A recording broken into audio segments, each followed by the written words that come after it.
Sa totoo lang, noong nagpakasal ang nanay ko kay Mang Arturo, hindi talaga ako umaasang may mangyayaring kakaiba sa bagong pamilyang ito. Ang pagiging anak ng asawa ng nanay ko, at lalo na ang pagsama ng anak niyang si Arvin, parang mga salitang malayo sa akin, parang kabilang sila sa ibang mundo na hindi ko maintindihan. Pero ang buhay, parang kape ng barako, hindi mo alam kung kailan ito tatamis o tatapang ng hindi mo inaasahan. Sa unang mga buwan, ang mga usapan namin ni Arvin ay pangkaraniwan lang.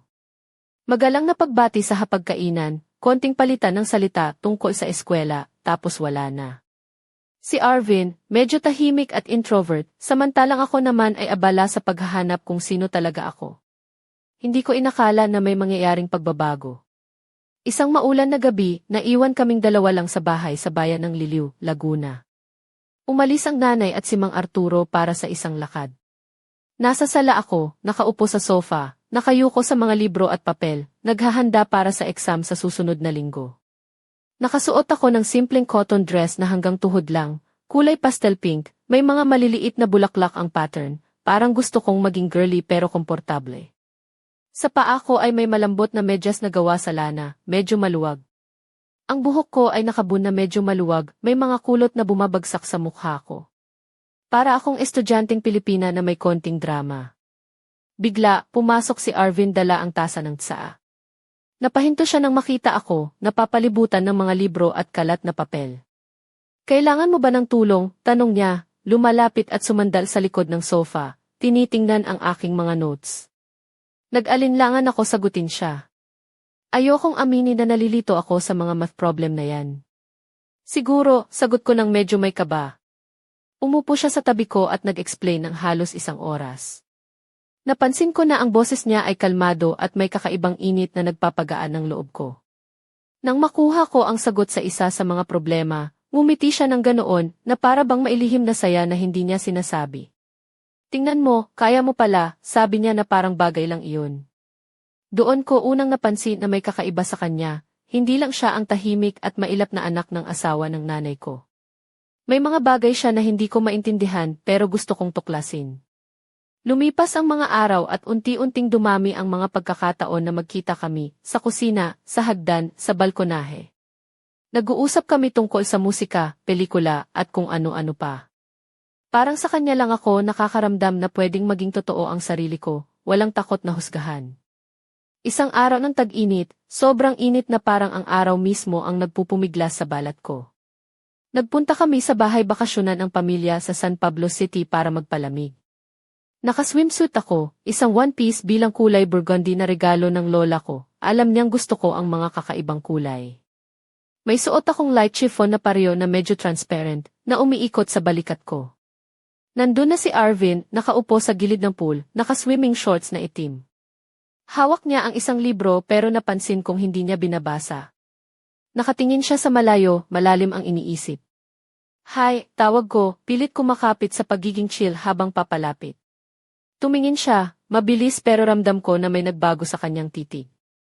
Dumaan ang mga matang niya mula sa buhok ko na basa-basa hanggang sa mga paa ko na nakabahay pa sa tubig, tapos bumalik sa mukha ko.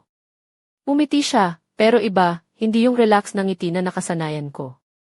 Hi, sagot niya, isinara ang libro at inilagay sa tabi. Handa ka na bang labanan ang init, biro ko? Medyo, sagot niya. Pero tungkol lang ang lifesaver natin ngayon. Hindi na ako nagdalawang isip, tinanggal ko ang pareo at pumasok sa tubig. Ang lamig ng tubig ay parang kape sa umaga, gising na gising ako. Lumangoy ako ng ilang minuto, tapos lumutang, naramdaman ko na nakatingin pa rin siya sa akin. Hindi niya inalis ang tingin. Ano, biro ko, na may halong pag-aalinlangan. Wala naman, sagot niya, parang nahihiya. Pero parang iba ka ngayon. Natawa ako, medyo namula pa nga ang mga pisngi ko. Paano naman? Nag-shrug siya pero may kakaibang kislap sa mga mata niya. Hindi ko maipaliwanag. Siguro tag-init lang talaga. Umiling ako at muling lumangoy, pero ramdam ko ang bigat ng tingin niya sa likod ng tubig. Di nagtagal, tumayo siya at sinabing, saka mo naman, tapos biglang lumundag sa pool. Ang tubig ay nagsabog na parang fireworks sa pista. Nang lumutang siya, nilingon niya ako. Ang mga mata niya ay naglaban sa akin, ay halong kaba at saya na hindi ko matukoy. Parang may nag-uusap sa pagitan namin na hindi namin sinasabi. Ang ganda ng tubig, di ba? Tanong niya. Naman, sagot ko, pilit pinipigil ang mabilis na tibok ng puso. Naglaro kami sa tubig ng ilang oras, nagkwentuhan ng mga walang kwentang bagay pero may tensyon na nakabitin sa hangin. Nang lumabas ako sa pool, ramdam ko na may nagbago na sa pagitan namin. Hindi na ito lang simpleng pagkakaibigan o pagiging magkakapatid sa papel. May bago, may lihim, at ramdam kong pareho namin ito nararamdaman. Habang naghugas ako sa banyo, biglang naging malamig ang tubig. Napabuntong hininga ako at tinawag si Arvin. Dumating siya mabilis, may hawak na libro. Nang makita niya ako na nakabalot lang sa basang tuwalya, nag-iba ang tingin niya, medyo nahihiya. Anong problema? Tanong niya. Nasira ang shower, lamig lang ang tubig. Hindi ko alam paano ayusin, sagot ko. Tumingin siya ng maayos sa shower at sinabing, sige, ayusin ko yan. Habang inaayos niya, hindi ko maiwasang mapatingin sa kanya. Parang may kuryenteng dumadaloy sa pagitan namin. Nang matapos niya, umiti siya at sinabi, ayos na. Pwede ka nang maligo ng komportable. Salamat, Arvin. Ang galing mo talaga, sabi ko na may ngiti. Hindi ko inaasahan, bigla akong yumuko at hinalikan siya sa labi. Isang mabilis at inosenteng halik, pero naging daan para magbago ang lahat. Napahinto siya, nagulat, tapos umiti ng mahina at inilikot ang tingin na parang may tinatago. Hindi pwede, sabi niya, may bahagyang pagkahapo. Mas mabuti siguro kung maghugas ka na lang ng tahimik. Umalis siya ng mabilis, iniwan akong nakatayo, may puso na parang gustong sumabog. Ano ba iyon? Gusto ba niya iyon o akala niya mali? Bakit siya umalis ng mabilis na parang tumatakbo? Habang nag-iisip ako sa basang banyo, alam ko na hindi na kami magiging dati pa. Ngunit sa likod ng lahat ng iyon, may isang lihim na tanong ang bumabalot sa akin, ano ba talaga ang nadarama niya para sa akin? At sa likod ng mga tanong na iyon, may isang misteryo na unti-unting sumisilip sa dilim ng aming kwento, isang lihim na kailanman ay hindi namin inaasahan na haharapin. Kinabukasan, nagising akong may halong kaba at saya sa dibdib. Ang mga alaala ng gabing iyon ay paulit-ulit na sumasayaw sa isip ko, ang init ng halik, ang paglayo ni Arvin, ang kuryenteng tumatakbo sa pagitan namin. Pero kasabay nito, ramdam ko rin ang bigat ng hindi pagkakaintindihan. Parang ako'y nalulunod sa dagat ng tanong at pagdududa. Nakaterno ang aking suot na pang-umaga, isang light blue na blouse na may maliliit na ruffles sa manggas, at isang puting palda na tumatapos sa mga tuhod ko, na nagpapakita ng maputing balat ng mga binti ko. Sa paa ko ay simpleng sinelas na gawa sa goma, perpekto para sa mainit-init na umaga sa bayan namin, San Pedro, Laguna. Habang naglalakad ako papunta sa kusina, nakita ko si Arvin na nakaupo sa hapagkainan, naka-gray na polo at maong na shorts, medyo maayos pero simple lang ang kanyang itsura. May hawak siyang tasa ng kape, at ang mga mata niya ay tila nagmumuni-muni, hindi pa rin tuluyang bumalik sa dati niyang sigla. Good morning, bati ko ng may ngiti, pilit pinapahiwatig na ayos lang ako. Morning, sagot niya, medyo mahinahon pero may halong kaba sa tinig. Nagpalitan kami ng mga simpleng usapan, tungkol sa klase, sa mga plano sa weekend, at kung sino ang nanalo sa basketball game ng barangay. Pero sa bawat salita, ramdam ko ang tensyong pumipigil sa aming mga damdamin, na parang may invisible na pader sa pagitan namin. Pagkatapos ng agahan, pumunta kami sa likod bahay, sa maliit na hardin kung saan may mga tanim na sampalok at ilang gumagapang na gumamela. May naramdaman akong kakaibang init habang nakatitig ako sa mga bulaklak. Nakasuot ako ng puting sundress na may floral print, na bahagyang bumabalot sa aking balikat at nagpapahiwatig ng isang simpleng kagandahan na may konting lambing. Alam mo, Anya, simula ni Arvin, habang nakaupo kami sa isang bench na gawa sa kahoy, hindi ko talaga maintindihan kung ano ang nangyayari sa atin. Napangiti ako, nang hihina pero matatag. Ako rin, Arvin. Pero siguro, minsan, hindi natin kailangan maintindihan agad. Kailangan lang nating harapin. Tumingin siya sa akin, at sa mga matang iyon, nakita ko ang isang lalaking naglalaban sa pagitan ng takot at pag-asa. Pero paano kung masaktan tayo? Paano kung hindi tayo tanggapin ng iba? Napabuntong hininga ako at hinawakan ang kanyang kamay. Alam kong mahirap. Pero hindi tayo nag-iisa. Kaya nating lampasan ito dahan-dahan. Bigla, may napansin akong ngiti sa labi niya, isang ngiting puno ng lihim at pag-aasam. Alam mo ba, Anya, na kahit matagal na kitang kilala bilang kapatid, lagi akong naiintriga sa'yo. Parang may mga bahagi sa'yo na gusto kong tuklasin pa. Napapailing ako, Tara, wag na tayo magpaligoy-ligoy. Kung ganun ang usapan, dapat mo na sigurong sabihin ang totoo. Lumapit siya, at ang mga mata niya ay parang apoy na naglalagablab sa ilalim ng araw. Anya, hindi lang to basta-basta pagkakaibigan. Alam kong mas marami pa ang nararamdaman natin. At hindi na natin kailangang itago pa. Naramdaman ko ang mabilis na pagtibok ng puso ko habang unti-unting lumalapit siya. Ang mga daliri niya ay dahan-dahang humawak sa aking pisngi, at ang init ng kanyang palad ay para bang sinisindihan nito ang apoy sa loob ko. Pero, dagdag niya, may mga bagay na kailangan nating ayusin muna. Hindi lang ito tungkol sa atin. Natahimik ako, ramdam ang bigat ng mga salitang iyon. Parang may mga lihim na unti-unting sisirit sa liwanag, handang baguhin ang lahat ng aking nakasanayan.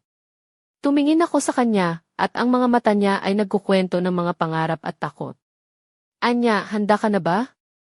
Huminga ako ng malalim, tinatanggap ang lahat ng salitang hindi niya nasasabi. Handa ako, Arvin. Basta't magkasama tayo. Sa sandaling iyon, para bang gumalaw ang hangin sa paligid namin, isang simoy na may dalang pangako at misteryo. Ngunit sa likod ng lahat ng ito, may mga aninong nagsisilip sa dulo ng aming kwento, mga lihim na magpapabago sa takbo ng aming buhay.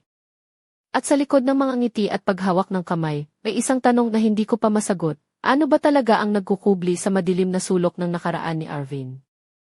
Pagdating ng hapon, habang ang araw ay unti-unting lumulubog sa likod ng mga bundok ng Tagaytay, naramdaman ko ang kakaibang tensyon sa loob ng bahay namin sa San Pedro. Naka-sleeveless na floral dress ako na medyo masyadong malambot ang tela, na nagpapakita ng bahagyang kurba ng aking mga balikat at braso. Sa paa ko ay simple ngunit eleganteng sinelas na may maliit na takong, na parang sinasabi na kahit simpleng araw lang, gusto kong magmukhang kaakit-akit.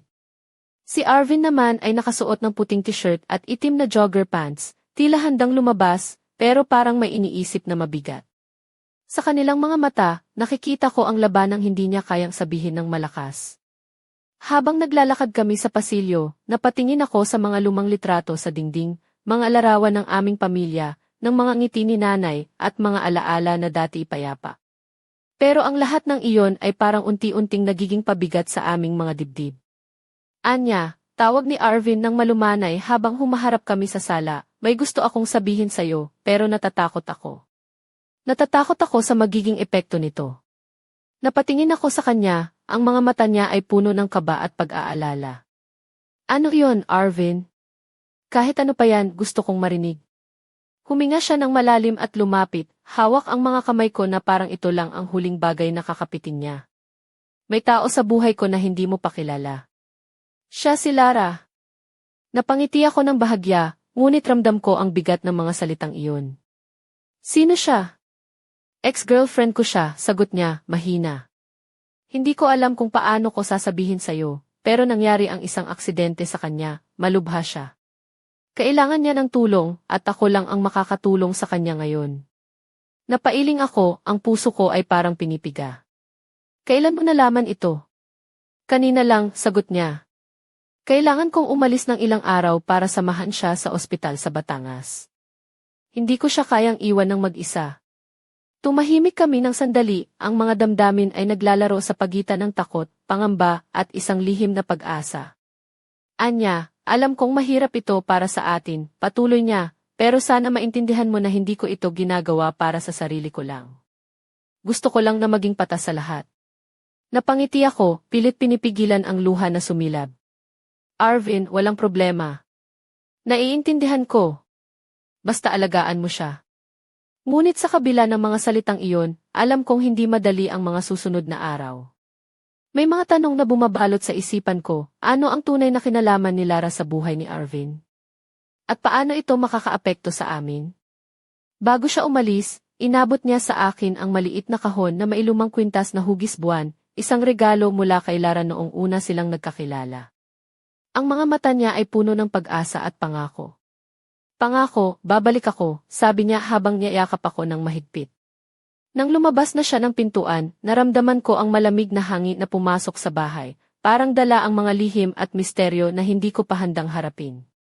Sa pag-alis ni Arvin, nagsimula ang isang bagong yugto sa buhay ko, isang kabanata na puno ng pagdududa, pangamba, at mga tanong na kailangang sagutin. Ngunit sa kabila ng lahat, may isang bagay na malinaw, ang pagmamahal namin ni Arvin ay hindi basta-basta matitinag. At habang pinagmamasdan ko ang kwintas na hawak-hawak ko, napagtanto ko na ang kwento namin ay hindi pa tapos. May mga lihim pang nakatago sa dilim, naghihintay na mabunyag. At sa likod ng mga bituin sa langit ng Laguna, may isang pangakong hindi kailanman mababali hanggang sa muli naming pagkikita.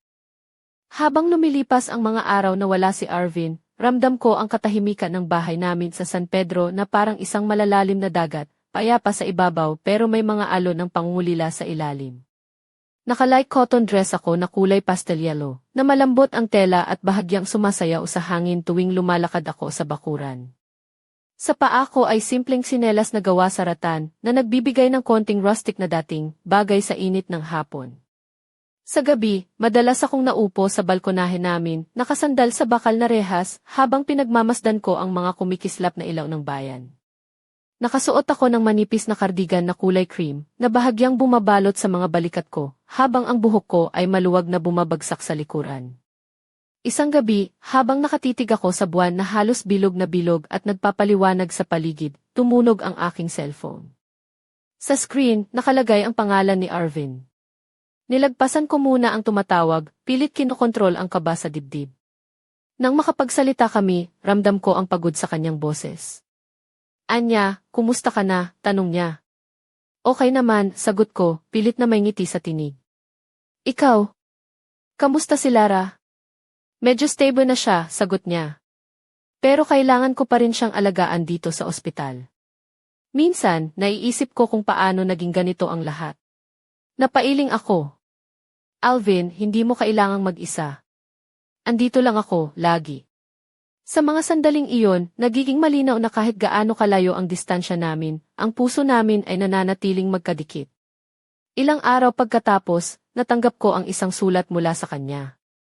Isinulat niya ito sa isang maliit na papel na may mga bulaklak na hugis puso sa gilid, na para bang gusto niyang ipadama ang kanyang pagmamahal kahit sa simpleng paraan.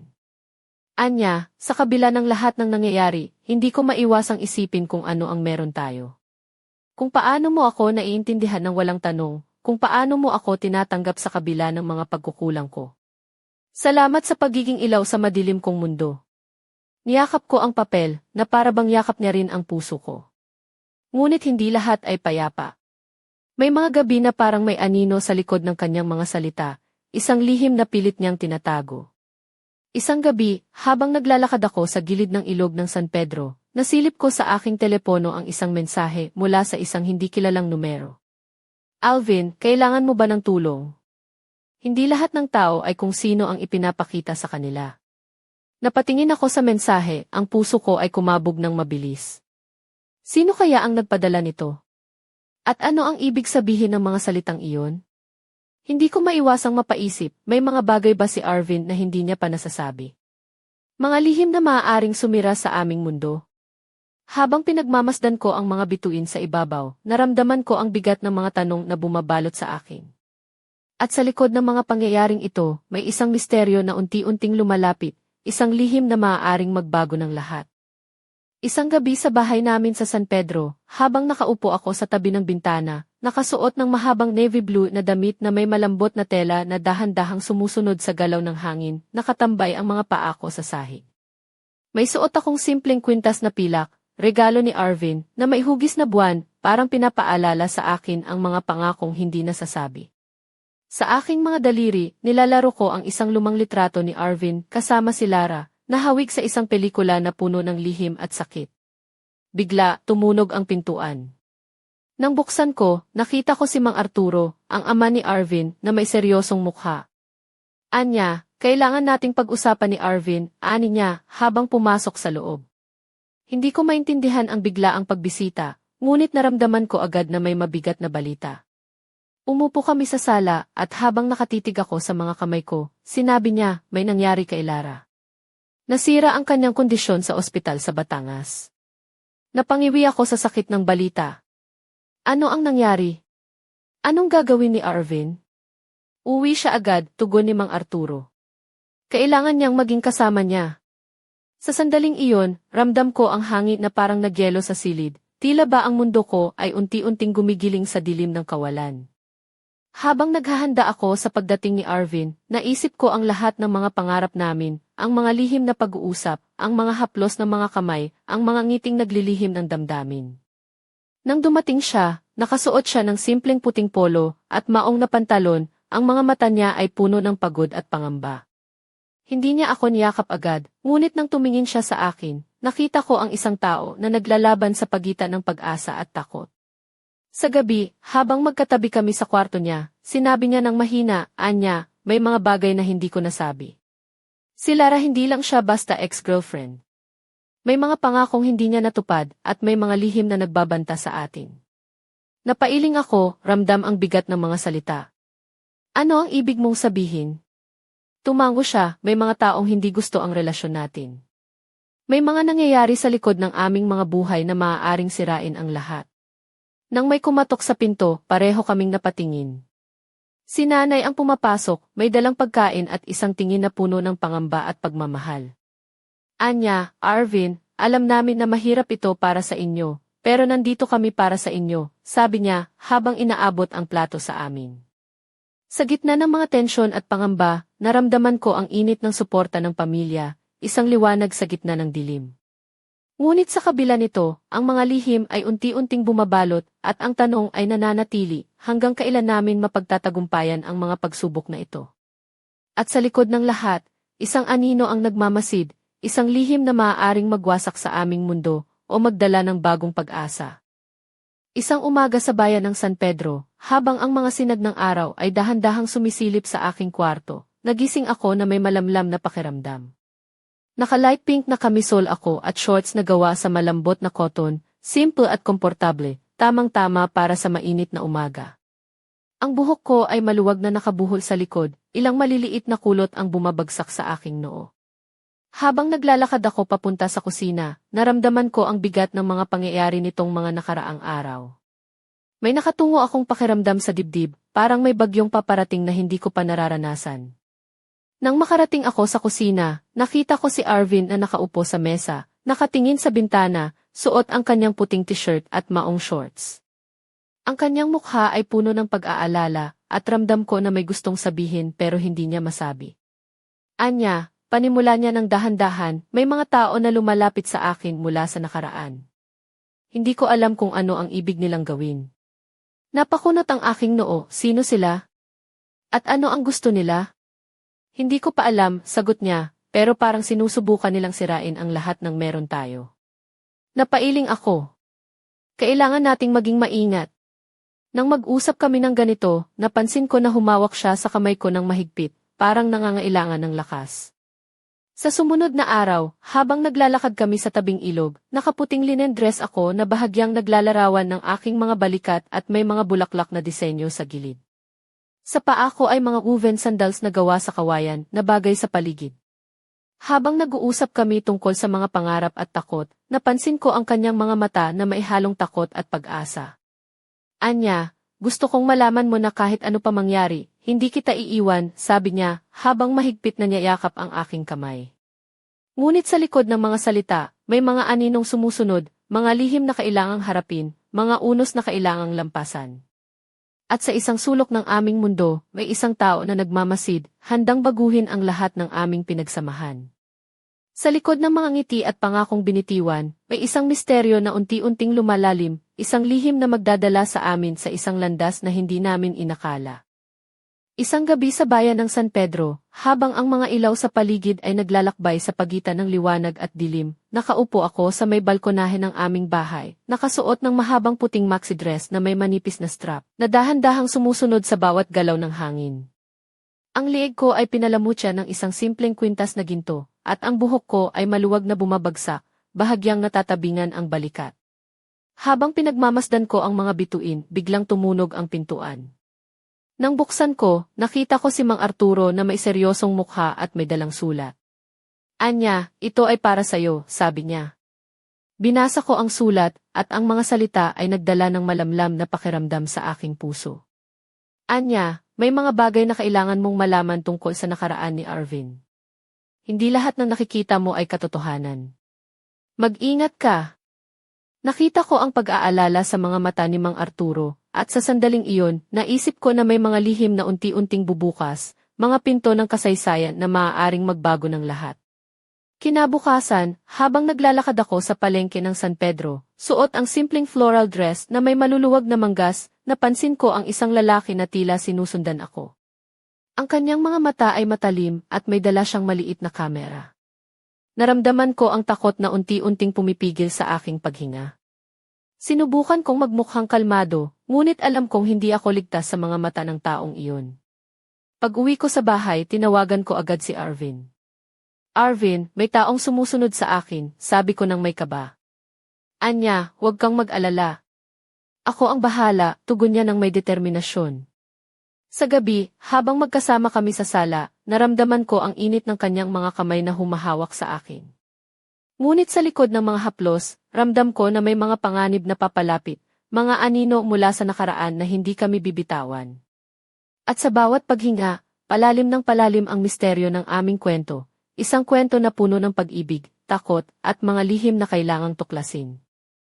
Isang gabi, habang ang hangin sa San Pedro ay may dalang lamig na hindi pangkaraniwan sa tag-init, nakaupo ako sa tabi ng bintana ng kwarto ko, nakasuot ng itim na sleeveless na blouse at maong na shorts, na may kaunting pagkakabukas sa mga balikat at hita, na nagpapahiwatig ng isang lihim na lambing. Ang buhok ko ay hinaplos ng malamig na simoy, at ang mga mata ko ay nakatutok sa dilim ng gabi. Biglang tumunog ang telepono. Nang sagutin ko, narinig ko ang boses ni Arvin, may halong pag-aalala at panlalamig. Anya, may nangyari. Kailangan kitang makita agad. Hindi nagdalawang isip, nagbihis ako ng mabilis, puting damit na may mahahabang manggas, na halos sumasayaw sa katawan ko bawat galaw, at nilabas ang bahay. Sa labas, sumalubong siya sa akin, nakaitim na jacket at pantalon, ang mga mata niya ay punong-puno ng tensyon. Anya, may mga taong sinusubukan pa rin tayong sirain. Hindi lang si Lara ang may kinakaharap na problema, sabi niya, habang mahigpit akong niyayakap. Naglakad kami papunta sa isang maliit na kapehan sa kanto, kung saan tahimik ang paligid. Habang umiinom kami ng mainit na kape, binuksan niya ang mga lihim na matagal niyang tinatago, mga taong may kapangyarihan at galit, na handang gawin ang lahat para putulin ang koneksyon namin. Habang pinagmamasdan ko ang kanyang mukha, nakita ko ang lalaking nahahati sa pagitan ng tapang at takot, ng pag-ibig at pangamba. Anya, kailangan nating magplano. Hindi lang ito tungkol sa atin na dalawa. Pati sa mga taong mahal natin ay maaaring madamay, Anya. Pinisil ko ang kanyang kamay, sinasabi ang tiwala sa aming dalawa. Kahit ano paman ang dumating, hindi kita iiwan. Sa labas, ang mga ilaw ng bayan ay kumikislap, ngunit sa aming puso, may apoy na naglalagablab, apoy ng pag-ibig at tapang na handang harapin ang anumang unos. Ngunit sa likod ng dilim, may mga matang nagmamasid, mga matang puno ng lihim at balak na babalot sa aming kwento ng isang malagim na pagtatapos, o isang bagong simula. Isang gabi sa bayan ng San Pedro, habang ang mga parol sa kalye ay kumikislap sa hangin, nakaupo ako sa tabi ni Arvin sa lumang kahoy na bangko sa parke. Nakapulang sleeveless na blouse ako na may maikling palda na bahagyang nagpapakita ng mga kurba ng aking hita, at suot ko ang paborito kong tsinelas na may konting takong. Ang buhok ko ay maluwag na nakabuhol sa likod, at ang mga mata namin ay nagtagpo sa ilalim ng malamlam na ilaw. Anya, bulong niya habang hawak ang kamay ko, alam kong mahirap ang lahat ng ito, pero hindi kita papabayaan. Ngumiti ako habang ramdam ko ang init ng kanyang palad na dumadaloy sa aking balat. Arvin, kahit anong mangyari, kasama kita. Ngunit biglang may narinig kaming yabag sa likuran. Nang lumingon kami, nakita namin si Lara, nakasuot ng maitim na damit, may malamlam na ngiti na nagkukubli ng mga lihim. Hindi niyo pwedeng takasan ang nakaraan, sabi niya ng malamig. Tumayo si Arvin, handang harapin siya, ngunit ramdam ko ang tensyon na bumabalot sa paligid namin. Lara, ano ang ginagawa mo dito? May mga bagay kayong hindi alam, sagot niya, habang pinagmamasdan kami ng matalim. Nang lumakad siya palapit, naramdaman ko ang lamig na dala ng kanyang presensya, isang paalala na may mga sugat sa nakaraan na hindi basta-basta maghihilom. Habang nag-uusap silang dalawa, ang aking puso ay puno ng takot at pagdududa. Ano ba talaga ang tunay na ugnayan nila? At hanggang saan ang lalim ng lihim na ito? Sa likod ng mga bituin na naglalakbay sa langit ng gabi, naramdaman ko ang isang bagyong paparating, isang bagyong magbubukas ng mga pinto ng nakaraan, at magdadala sa amin sa isang landas na puno ng panganib at pag-asa. At sa gitna ng lahat ng ito, may isang tanong na bumabalot sa akin. Handa ba kaming harapin ang lahat ng ito, kahit na ang mundo ay tila sumusubok na sirain ang aming pagmamahalan? Sa sumunod na araw, habang ang araw ay nagpapasiklab sa mga bubong ng San Pedro, naramdaman ko ang bigat ng mga pangyayari kagabi. Naka-red off-shoulder na blouse ako na may malambot na tela, at maong na shorts na nagpapakita ng bahagyang kurba ng aking mga hita. Sa paa ko ay mga simpleng sinelas, handang harapin ang init ng araw at ang mga pagsubok na darating. Habang naglalakad ako sa tabing ilog, hinanap ko ang mga sagot sa mga tanong na bumabalot sa aking isip. Sino ba talaga si Lara? Ano ang kanyang tunay na intensyon? At higit sa lahat, ano ang ibig sabihin nito para sa akin at kay Arvin? Biglang tumawag si Arvin, ang boses niya ay puno ng determinasyon. Anya, kailangan nating harapin ito ng magkasama. Hindi na pwedeng may itago pa. Nagtagpo kami sa aming paboritong kapehan, at habang hawak ko ang kanyang kamay, naramdaman ko ang lakas na nagmumula sa aming pagkakaisa. Anya, sabi niya, handa akong ipaglaban ang pagmamahal natin, kahit ano paman ang harapin. Ngumiti ako, habang ang mga mata namin ay puno ng pag-asa at tapang. Ako rin, Arvin. Hindi tayo susuko. Ngunit sa likod ng mga pangakong iyon, may mga aninong naglalakad sa dilim, mga lihim na hindi pa nalalantad, mga panganib na naghihintay na sumubok sa aming katatagan. At sa dulo ng aming kwento, isang pintuan ang unti-unting bumukas, isang pintuan na magdadala sa amin sa bagong yugto ng pag-ibig, pagtataksil at lihim. Ang aming kwento ay hindi pa tapos. Ito ay nagsisimula pa lamang. At sa paglubog ng araw sa San Pedro, isang boses sa dilim ang bulong. Hindi pa tapos ang lahat. Ang tunay na laban ay magsisimula na.